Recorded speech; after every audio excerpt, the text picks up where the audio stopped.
Hi there. Tell me in the comments which country and city you're from. I knew something was wrong the moment I stepped into the conference room. The air felt staged, like a set built for bad news. Ethan didn't bother lifting his eyes from his laptop, just flicked his fingers toward the chair as if I were a junior assistant who'd wandered in uninvited. The blinds were pulled halfway down, washing the room in that dull gray Chicago light that makes everything feel colder than it is.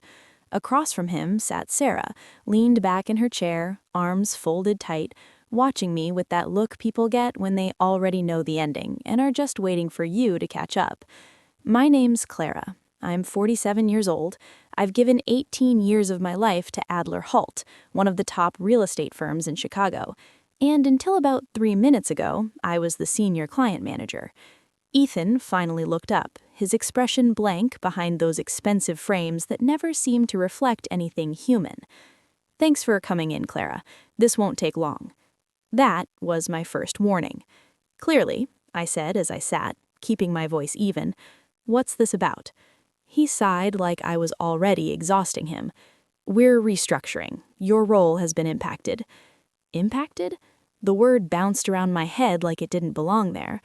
"I don't understand," I said. "It's not personal," he replied, sliding a thin folder across the table before I could finish the sentence. "The firm's evolving. We're moving toward a leaner, more tech-forward model. It's time for fresh energy." That phrase made my stomach turn.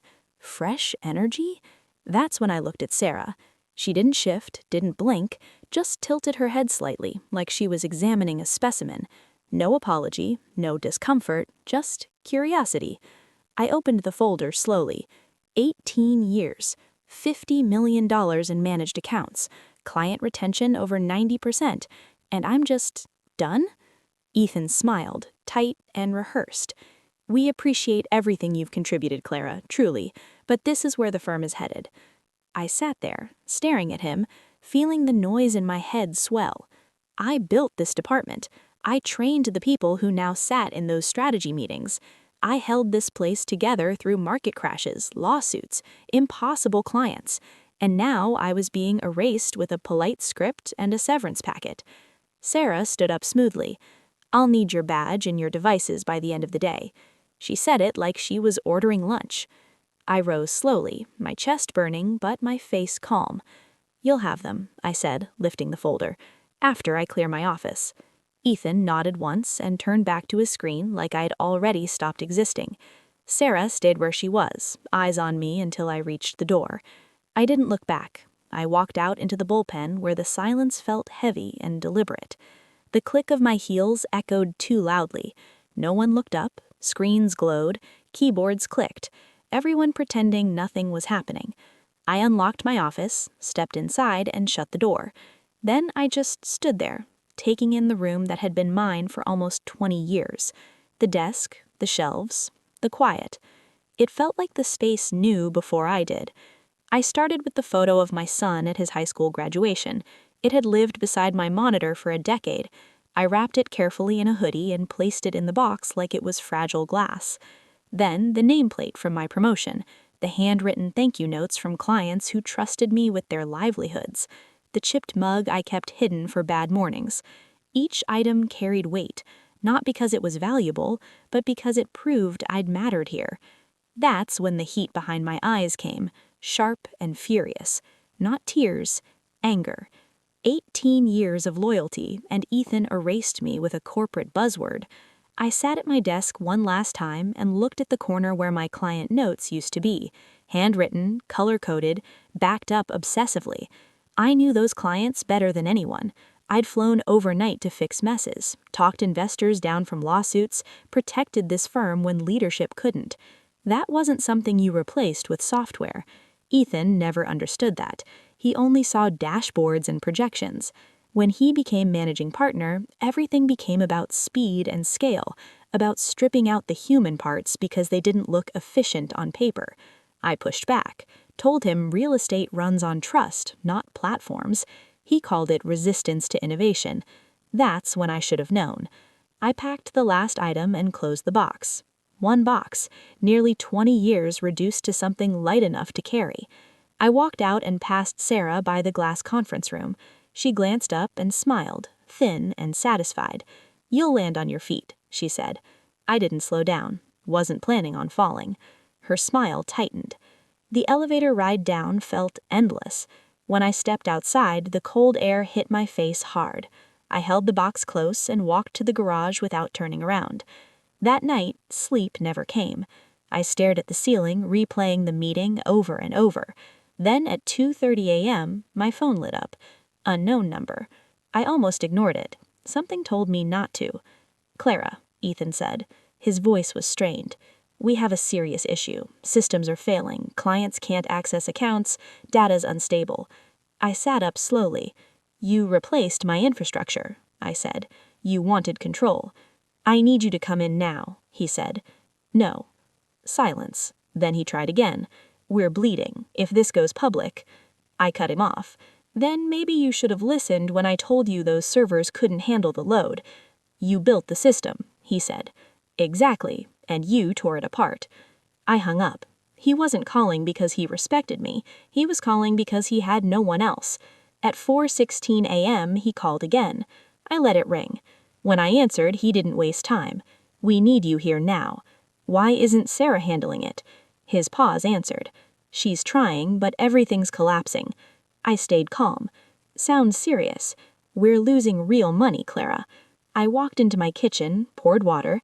"I warned you. You ignored it. This isn't my emergency, but I do consult. My rate's $12,200 an hour. Contract first." He argued. I didn't budge. Eventually, he gave in. At 6:30, the contract arrived.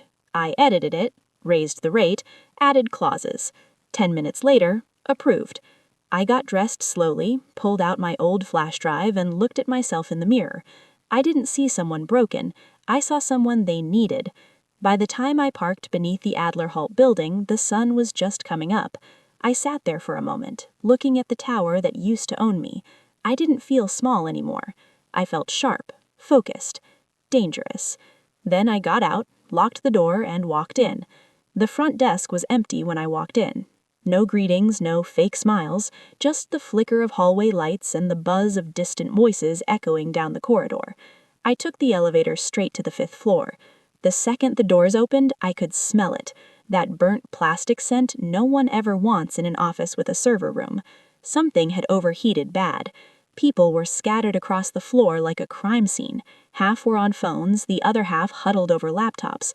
I saw one intern nearly in tears. Screens frozen, dashboards blinking red. Panic everywhere. Ethan saw me before I said a word. He looked like hell. Tie loose, sleeves rolled, sweat beating at his temple. "Thank God," he muttered, rushing over. "Everything's falling apart. We can't get the portal back online. The database is rejecting access. We've tried 5 restores. Nothing's holding." I walked past him without a word and headed straight to the server room. He followed, still talking. I told DevOps to patch the memory overflow, but now the load balancer's choking and... "Stop talking." He shut up. I opened the server room door and the heat hit me in the face. It was like walking into a furnace. The machines were whining, fans spinning at full speed. A red light blinked on the main console. CPU temps had peaked.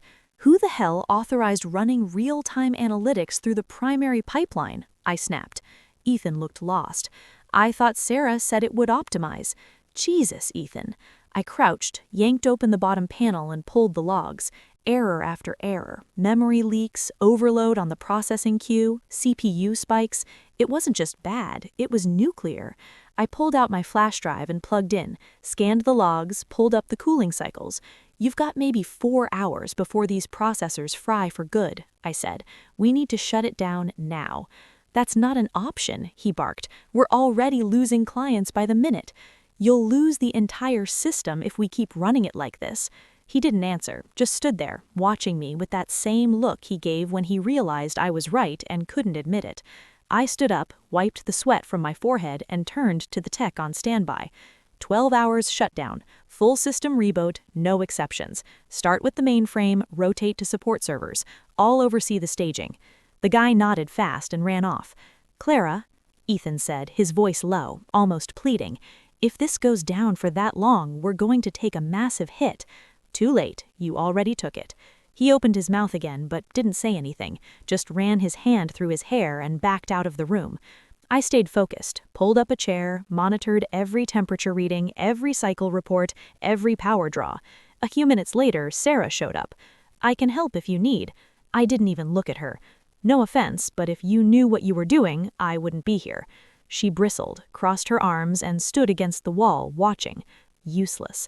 While the system started their shutdown, I opened a second terminal and began pulling the archived logs. Months of ignored warnings, failure flags Ethan never addressed, config changes that should have been blocked but got approved anyway, all time-stamped, all pointing to a slow, preventable disaster. I created a new folder, labeled it Negligence Proof, and started organizing the files by category. Sarah finally spoke. "That really necessary?" "You mean documentation?" "Yeah," I said, "especially when leadership skips best practices and blames it on tech when it blows up." Her jaw tightened. She didn't respond. I kept working. It felt mechanical but clean, like digging out rot from something that used to be solid. Ethan came back around 10 with 2 board members trailing behind him. They didn't speak to me, just hovered near the door, whispering. I didn't care. I wasn't here to make friends. I was here because this place couldn't function without me, and they were finally seeing it.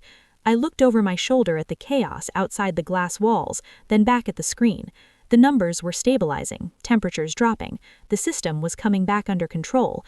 But I wasn't just fixing the network. I was preparing my next move. The building emptied out sometime around midnight. Even the board members disappeared, leaving behind nothing but lukewarm coffee cups and the smell of their panic. I stayed. The server room was finally quiet. Temps were holding, error lights off, fans humming a steady rhythm again. Everything was stable, for now. I moved to the backup terminal and started digging. Not just surface logs, but deep cycle diagnostics, stuff nobody ever looks at unless they actually know what they're doing. That's when I saw it. A pattern. Every major spike over the last 6 months. Same timestamp window, same process ID, same faulty update sequence overriding my safeguards. The system hadn't just failed because of neglect. Someone had deliberately overridden the protocols, and it happened too many times to be an accident. I pulled up the admin logs, Ethan's credentials, multiple override approvals, no second authentication, no team confirmation, just him pushing updates through on weekends and after hours, skipping QA entirely. He'd been cutting corners for months. That's why the system buckled. It wasn't just tech failure, it was sabotage by stupidity. He was gambling with the infrastructure to chase faster growth, ignoring every flag I'd built in. I didn't react, I just saved everything, compiled the logs, archived them on my flash drive, and labeled them Clean Intentional Override. I didn't confront him, not yet. Instead, I kept restoring what I could, ran my original cycling protocols line by line, watching them take hold like muscle memory. No bugs, no red flags, just solid, smart design. Exactly what he didn't understand when he ripped it apart. By 4:30, the system was running smoother than it had in months. I leaned back in the chair, cracked my neck, and let the silence settle. I was tired, but it was the good kind, that sharp-edged clarity that comes when you're the only one who knows how deep the hole goes, and the only one who can fill it. At 6:10, my phone rang. Ethan. I let it buzz twice, then answered. "It's under control," I said. He sighed into the phone. "I know. I saw the reports. Listen, Clara, I owe you an apology." I waited. Nothing, just the weak breath of a man who knew he'd gone too far but didn't have the spine to own it. "I want to offer you something, a position of trust. We need someone like you to rebuild this, right? You'd have full autonomy, high-level input. I'll make sure the board knows your value." His voice had softened like flattery was currency. "I'll think about it," I said, and hung up. I didn't believe a damn word of it. I was leaning back in the chair when my phone buzzed again. Text message from Sarah. "Glad we got it back online. I walked the board through our fix this morning, told them how I spotted the root issue in time." I stared at the screen. My fingers went still. Walked the board through our fix? She hadn't written a single line of code, didn't understand half what I did last night. Hell, she stood in the corner with her arms crossed while I was restoring the infrastructure she broke. I didn't reply, just locked my phone and set it face down on the desk. They were scrambling to rewrite the story before the smoke even cleared, but I wasn't playing their game anymore. I was building my own. Ethan's assistant met me in the hallway like I was a guest, not the person who just saved their entire digital infrastructure from imploding. She opened the door to his office like she expected me to thank her. I walked in without a word. Ethan stood behind his desk, hands on the chair back like he'd been rehearsing whatever he was about to say. "Clara," he started, fake casual, "appreciate you coming in." I sat down, didn't return the small talk, didn't even take off my coat. He rounded the desk, sat opposite me, then slid a thin holder across the table. "This is a revised offer, a 6-week consulting agreement to keep systems stable and train internal staff. $25K total, half upfront." I stared at the folder but didn't touch it. "That's what you're bringing to the table?" "It's fair. It reflects market rates for mid-level consulting." I looked him straight in the eye. "I'm not mid-level. I'm the only reason your client portal is online and your firm isn't on the front page of Cranes right now." He leaned back like I'd hit a nerve. "Clara, this is a temporary fix. We can't allocate a senior-level package to short-term assistance." "No, you won't allocate it," I corrected him, "because you still think you're holding the cards." He folded his hands. "We've brought in third-party firms before. We can source someone else. You're not irreplaceable." I smiled. "Then why haven't you?" His jaw tightened. "You want the truth." I leaned in. "What happened wasn't a surprise. You ignored warning logs, pushed unauthorized updates, and killed redundancies to save money. You created this crisis. I cleaned it up. And now you want me to play nice while Sarah walks around pretending she solved it." She didn't say that. She texted it. Ethan exhaled hard through his nose. "Clara, and trying to find a way to work with you. Let's keep this professional." "Professional?" I scoffed. "You fired me without cause, stripped my infrastructure, and dragged a junior into meetings she wasn't ready for.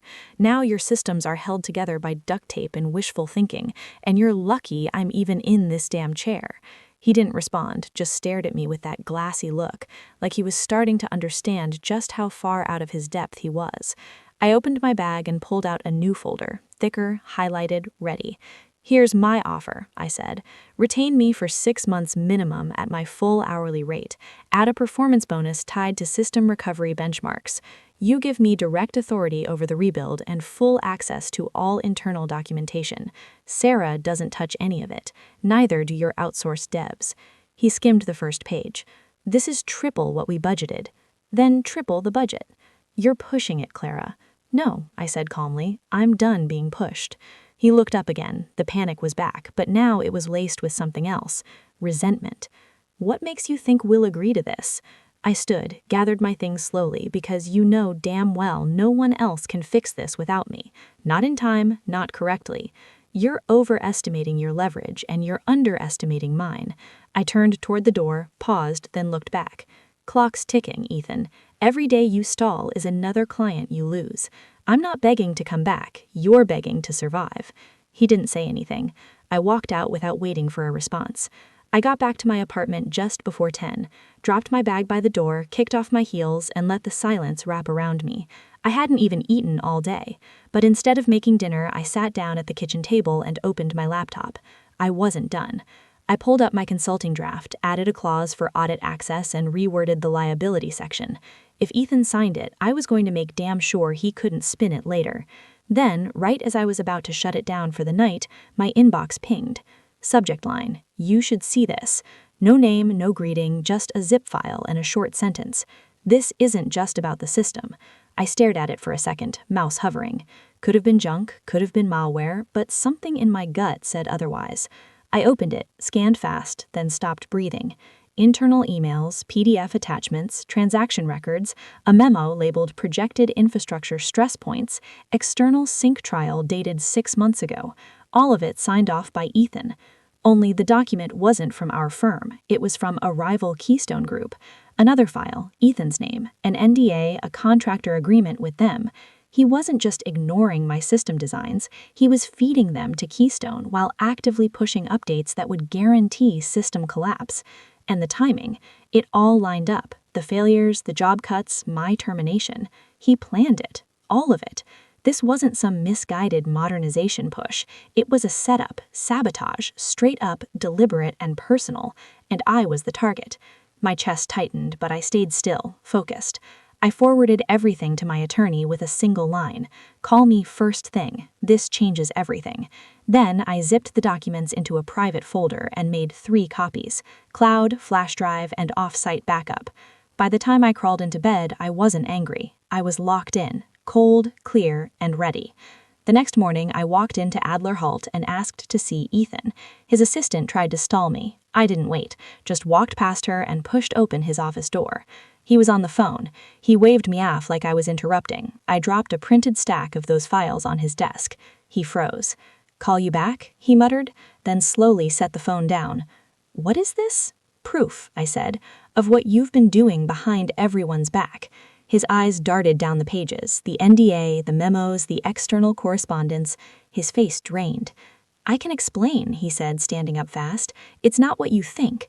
"Oh, it's exactly what I think." I kept my voice even. "You sabotaged your own firm to grease a side deal with a competitor. You tampered with internal systems, ignored critical warnings, and killed redundancies to save money. You created this crisis. I cleaned it up. And now you want me to play nice while Sarah walks around pretending she solved it." He never said that. He sure as hell delivered that part. He stepped around the desk. "Clara, this is business. These conversations happen at that level. It wasn't personal." I laughed, one dry, sharp breath. "You fed them my work. You gutted the systems I built. You fired me to make the sabotage look like incompetence, and now you want to hide behind strategy."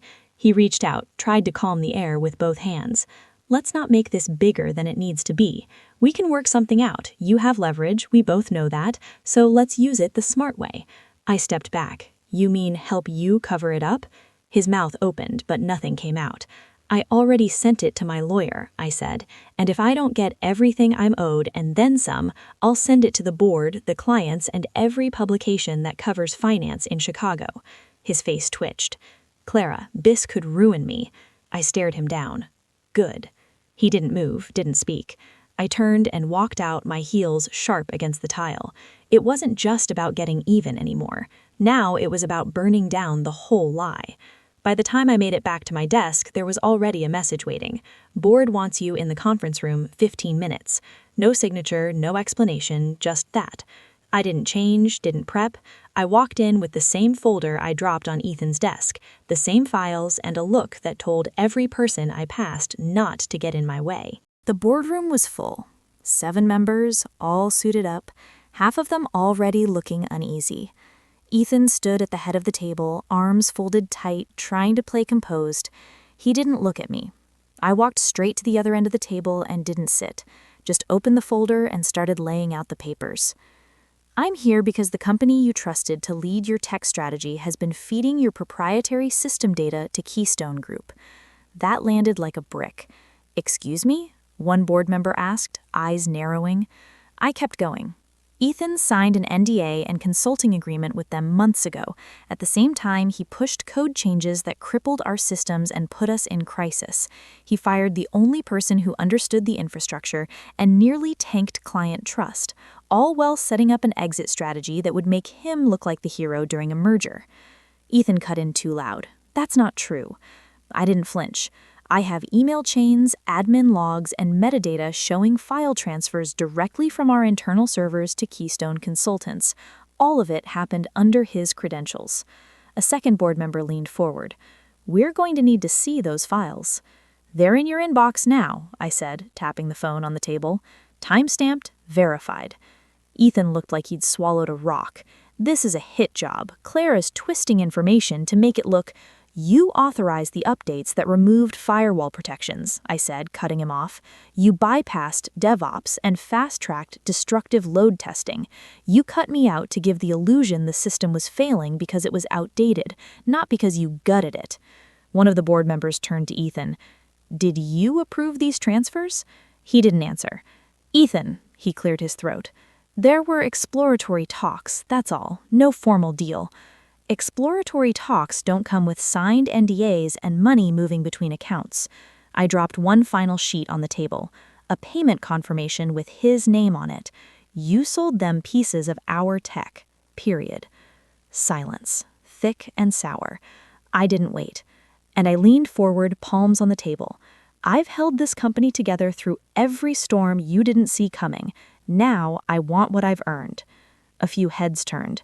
"Not a consulting deal, not a 6-month patch job. I want control of the company's digital infrastructure, a board seat, a public statement acknowledging my leadership in the recovery." I didn't celebrate. I went to work. First thing I did was wipe every trace of Ethan's garbage code from the system. Then I called 3 people I trusted, 2 from my old team, 1 from a tech firm I'd worked with years ago, and brought them in without hesitation.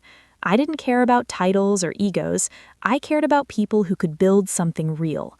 Within a month, we had a working beta of the new platform. Fast, stable, scalable. We'd built it from the bones of what I started years ago, only now I didn't have to ask permission to do it right. Sarah tried to hang on, tried to float in meetings, contribute vague ideas, ask questions she should have known the answers to. The board moved her into marketing quietly. She didn't fight it. Word started to spread. Clients who'd pulled back came back. Other firms started asking questions. Who rebuilt Adler Halt? What tech are they using? Who's running the show now? And my name was finally at the center of those conversations. By fall, I was standing behind a podium at the annual Midwest Real Estate Tech Conference, lights hitting my face, a full crowd in front of me. I wasn't nervous, not this time. "People ask how I rebuilt a broken system," I said. "But it was never broken. It was ignored." They laughed, nodded, clapped. I walked them through the architecture. We'd deployed the client-first model. I'd fought for the long list of avoidable failures that became lessons. When I finished, the applause didn't stop. I stepped off the stage and didn't rush back to my seat. I took my time because for once, nobody was rushing me. Nobody was cutting me off or looking past me. They were listening. And I realized this firm never needed Ethan's vision. It needed mine.